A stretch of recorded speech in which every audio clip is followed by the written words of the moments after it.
Você já ouviu falar em salário mínimo, né? Mas e piso legal, piso normativo? Será que dá para pagar só o salário mínimo ou tem mais coisa aí nessa história? Hoje nós vamos mostrar que por trás dessa base salarial tem muita regra que pouca gente conhece, mas que faz toda a diferença na hora de montar uma folha de pagamento sem dor de cabeça.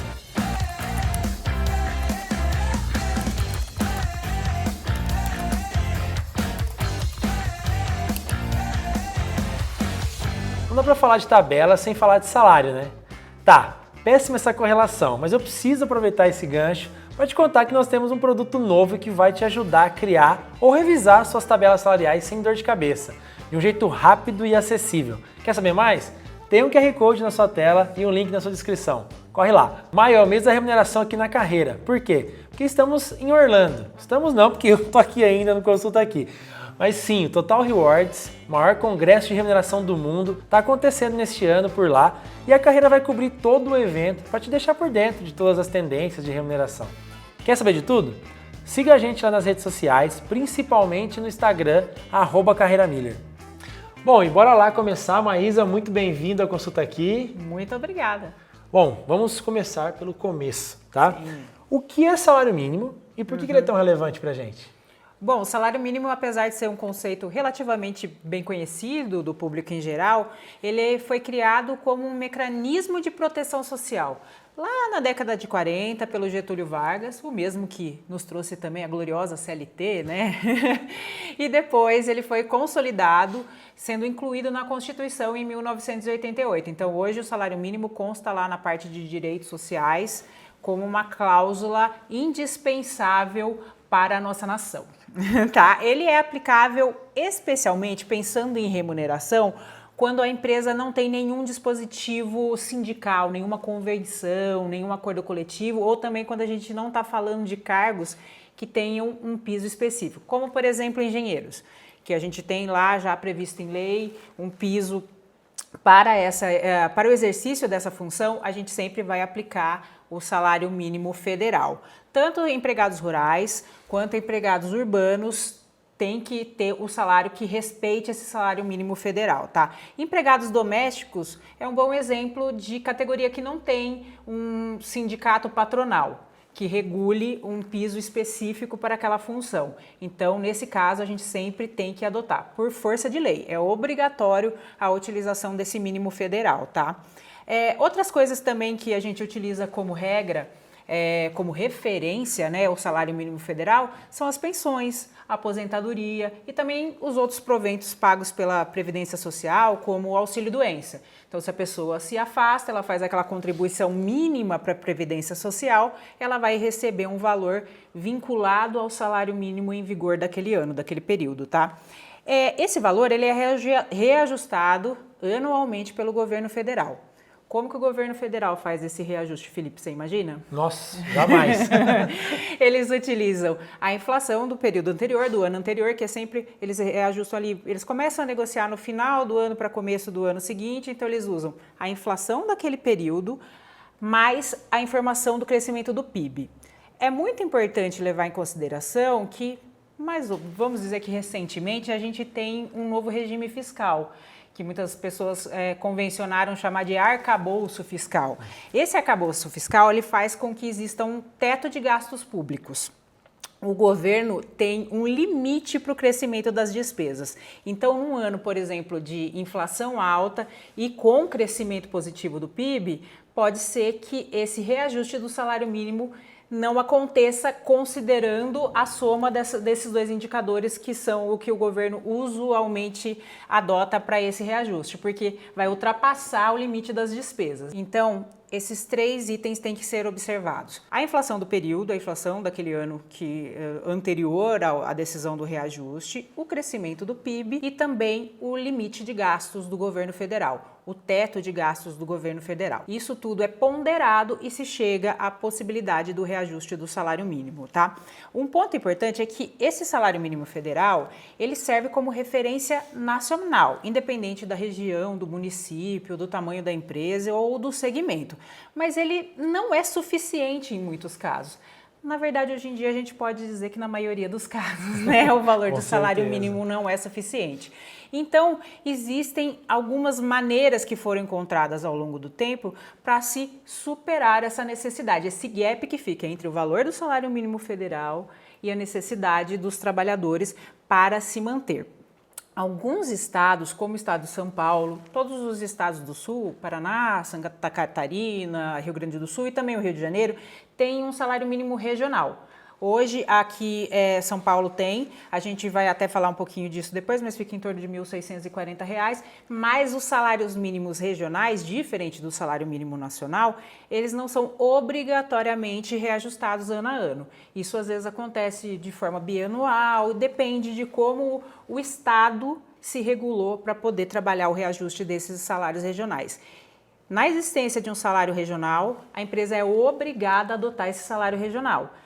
Por quê? Sempre o que deve prevalecer é o mais benéfico ao trabalhador.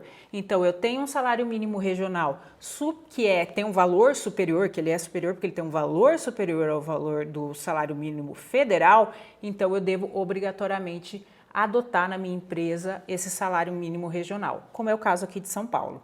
Interessante, então o maior é o que sobressai aí, né? Exatamente. Bom, fiz apenas uma pergunta, já recebemos uma aula de história e de muitas outras coisas, né? Consulta aqui também vamos aproveitar aqui esse poço de conhecimento, gente.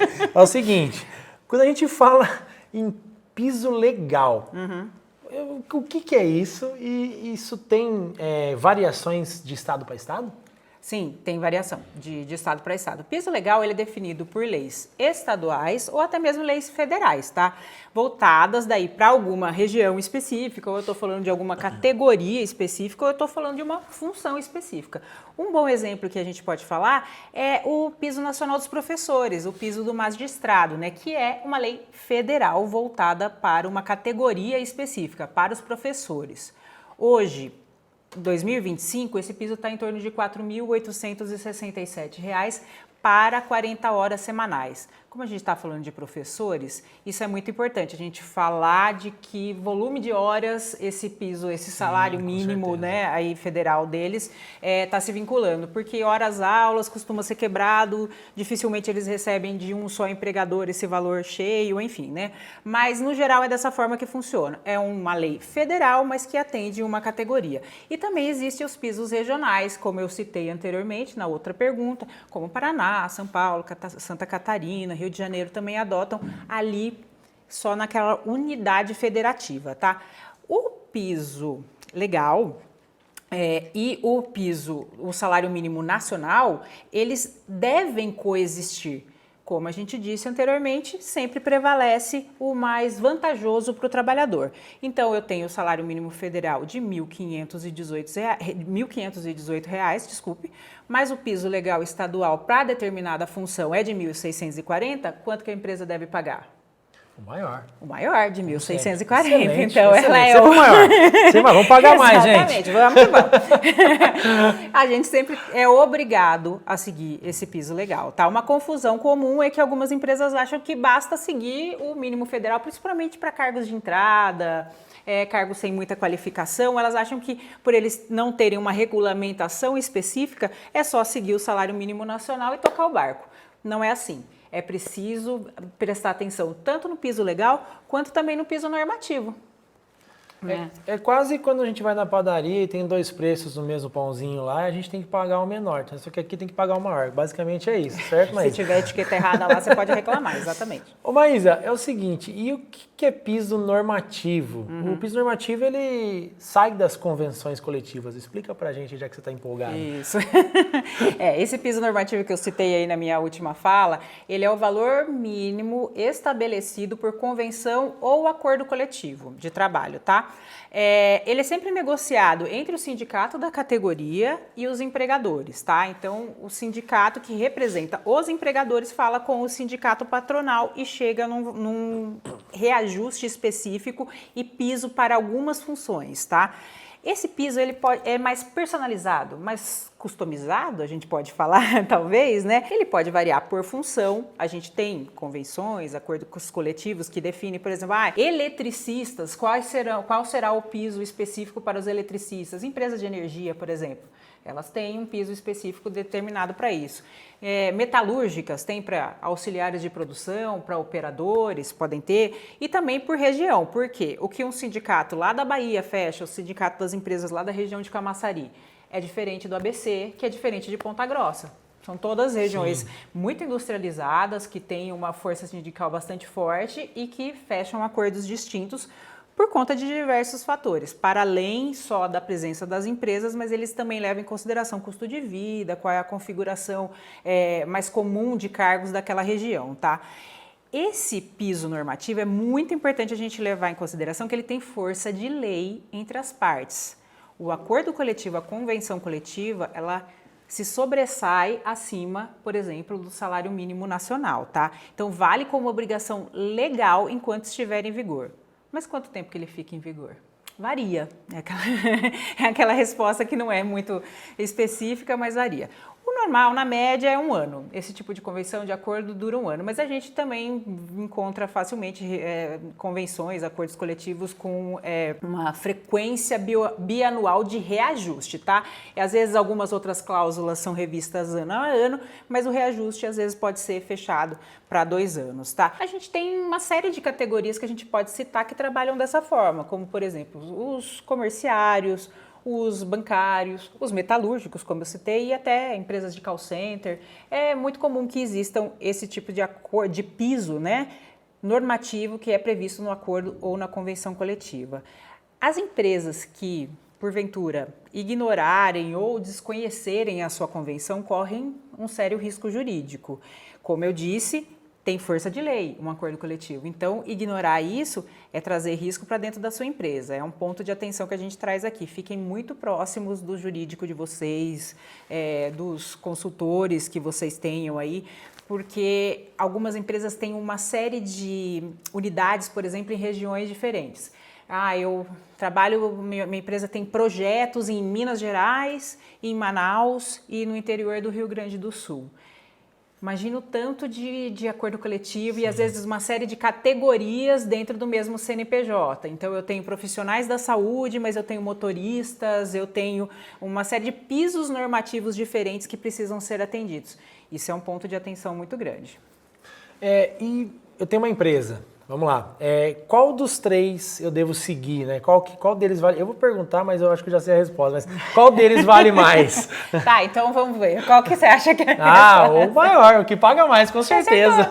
Você acertou, é isso, é sempre isso. Vale o maior valor entre eles. Então, qual é o mais benéfico para o trabalhador é o que merece ser seguido, tá? Não é uma hierarquia legal nesse caso que a gente está falando, tá? Apesar dela ter ordenamento jurídico que ampare, né, essa recomendação de seguir o que paga mais, essa é uma hierarquia econômica sempre que vai ser estabelecida ali. O mais benéfico para o trabalhador é o que vai funcionar, é o que deve ser aplicado, tá? É muito importante manter, como eu disse agora, uma consultoria trabalhista e um acompanhamento sindical constante. Como o Dr. Reinaldo Fernandes, o advogado que sempre aparece aqui nos conteúdos da carreira, fala, o advogado não é para ser o adversário da empresa, é para ser parceiro, é para estar próximo. Se você estiver distante dele, é que você vai ter problema, não é o contrário. A gente tem que desmistificar um pouco dessas relações sindicais, tá?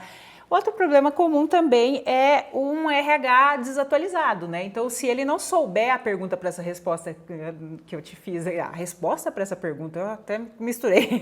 É muita informação. É muita informação. Se ele não souber a resposta dessa pergunta, ele pode estar trazendo um risco desnecessário para dentro da empresa, né?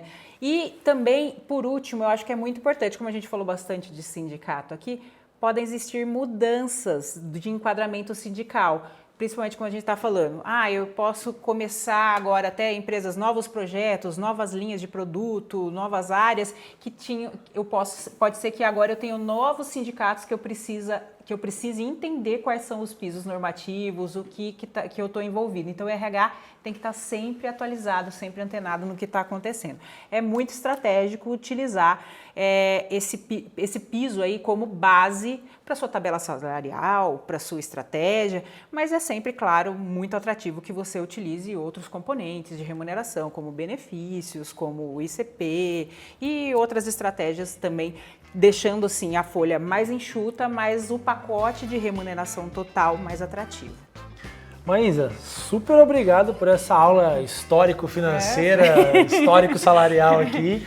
Venha mais vezes ao nosso programa, tá bom? Obrigada. Obrigado a você. Né? E é isso aí, pessoal. Salário mínimo, piso legal, piso normativo, não são tudo a mesma coisa, tá? A gente já percebeu hoje aqui. Agora que você já sabe, fica mais fácil não escorregar na hora de fechar a conta.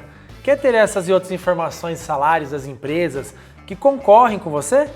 Conheça a maior plataforma de remuneração do Brasil, numa versão free, para você testar a CS gratuitamente. Clica no link na descrição ou leia o QR Code na tela e até o próximo episódio. Tchau, tchau, pessoal!